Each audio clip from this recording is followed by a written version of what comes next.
रुपए के बकाए जाते हैं, वो बिल अदा नहीं करते जिस पर हमने उनकी डिस्कनेक्शन की है।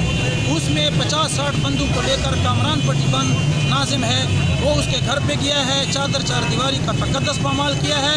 जब तक उसको गिरफ़्तार नहीं किया जाता, DPO से हमारी रिक्वेस्ट है, SHO सिटी से हमारी मुद्दबाना रिक्वेस्ट है कि हमें इससे ज़्यादा इक़दाम उठाने पे मजबूर न करें।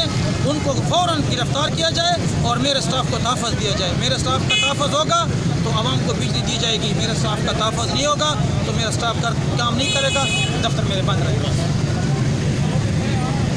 और ये एहतजाज कब तक जारी रहेगा आपका? एहतजाज उस वक्त तक जारी रहेगा जब तक मतलूबा बंदों की गिरफ्तारी नहीं होती।